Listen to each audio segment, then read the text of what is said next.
এই রকম ছিল প্রথমে, এতটা খারাপ কোয়ালিটি। আর এক চুটকিতে ভিডিওটা এই রকম ব্যাকগ্রাউন্ড ব্লার হয়ে গিয়েছে। প্রথমে ছিল এই রকম, আর পরে এডিট করার পরে হয়ে গেছে এই রকম। আচ্ছা বন্ধুরা, আমার যে এই ভিডিওটা আপনি দেখতেছেন না, দেখে কি মনে হচ্ছে? এই যে পিছনে দেখতে পাচ্ছ ব্যাকগ্রাউন্ড পুরো ব্লার। সবাই ভাবতেছেন এই ভিডিওটা নিশ্চয়ই ডিএসএলআর দিয়ে করা হয়েছে, নতুবা আইফোন দিয়ে এই ভিডিওটা করা হয়েছে। ভাই সম্পূর্ণ ভুল। এই ভিডিওটা আমি করেছি সামান্য একটা 2 GB র্যামের রেডমি ফোন দিয়ে। বিশ্বাস হচ্ছে না? এই যে ব্যাকগ্রাউন্ড যে ব্লার দেখা যাচ্ছে, এই ভিডিওটা প্রথমে কীরকম ছিল জানেন?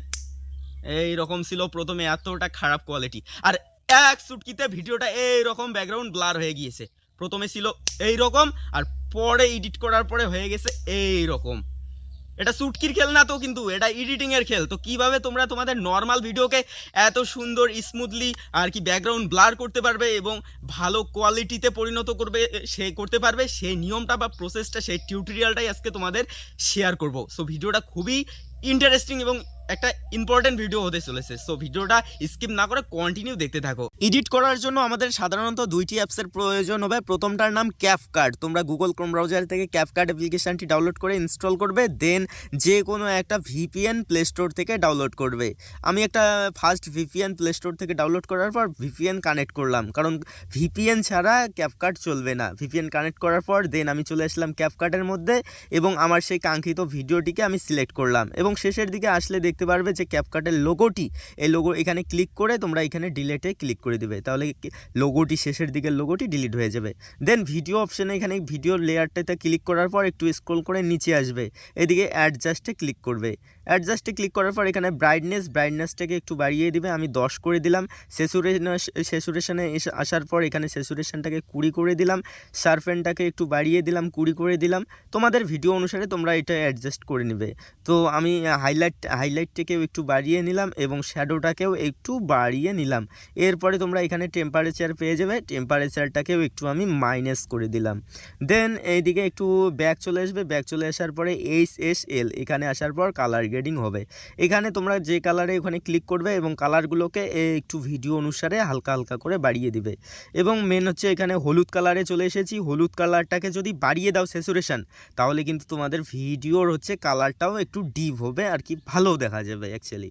এরপরে সবুজে চলে আসবে, তার মানে সবুজে যদি বাড়াও স্যাচুরেশন, তাহলে সবুজ কালারটাও, ভিডিওর ব্যাকগ্রাউন্ডের সবুজ কালারটাও ডিপ হবে।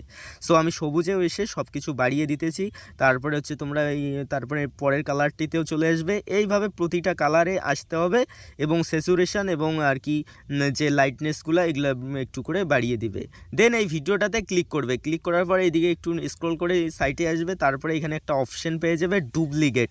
এই ডুপ্লিকেট করে দিবে, তাহলে তোমাদের ভিডিওটা কিন্তু দুইটা হয়ে গেল, একই ভিডিও দুইটা হয়ে গেল। দেন তোমাদের যে কাজটি করতে হবে, এখানে তোমরা ভিডিও ইফেক্টসে চলে আসবে, এখানে ডায়মন্ড জুম এই ইফেক্টটি ইউজ করবে। এখানে সাইজটাকে একটু কমিয়ে দিবে আর কি হালকা, আর স্পিডটাকে একদম 0 করে দিবে। দেন হচ্ছে তোমাদের এই যে সাইজটাকে আমি রাখতেছি 15-র মতো।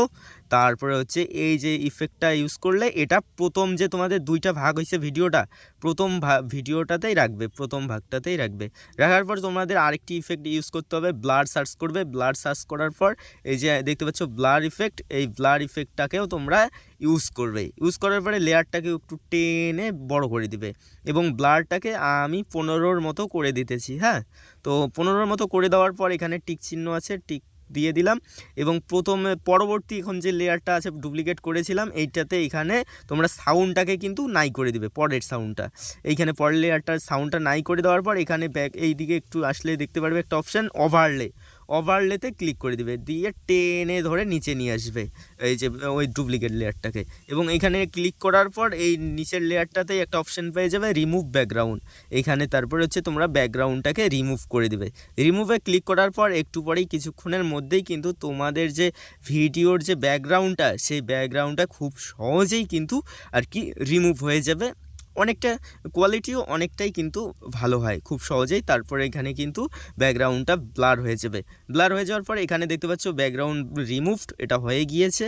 এবং তোমাদের এখন যে কাজটি করতে হবে, উপরের যে ভিডিওর লেয়ারটা আছে উপরে ক্লিক করার পর তোমাদের এইদিকে একটু স্ক্রল করে সাইডে এসে দেখতে পারবে যে অ্যাডজাস্টমেন্টে গিয়ে স্যাচুরেশনটাকে একদম 50 করে দাও, তাইলে আরও ডিপ হয়ে যাবে।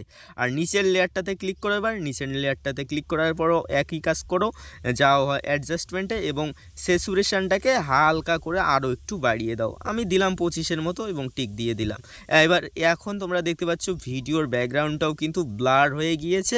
কেউ ভাবতেই পারবে না যে এই ভিডিওটা একটা মোবাইল ফোন দিয়ে সিলেক্ট করা, মানে মোবাইল ফোন দিয়ে শ্যুট করা হয়েছে। তো দেখতে পাচ্ছ কতটা ইজিলি ভিডিওর ব্যাকগ্রাউন্ড আর কি ব্লার হয়ে গিয়েছে। এবং তারপরে তোমরা এখানে কোয়ালিটি বাড়িয়ে দিয়ে এক্সপোর্ট করবে। এক্সপোর্ট করে দিলে এখানে এক্সপোর্ট হয়ে যাবে কিছুক্ষণের মধ্যেই, এবং তোমাদের ভিডিওর যে নর্মাল ভিডিওটা সেই ভিডিওটা খুব সহজেই কিন্তু আর কি ব্যাকগ্রাউন্ড ব্লার হয়ে যাবে। সো আশা করি আর কি যদি ভিডিওটা শেষ পর্যন্ত দেখলে তাহলে তোমরাও এখন থেকে ভিডিওর ব্যাকগ্রাউন্ড রিমুভ করে ব্লার করতে পারবে।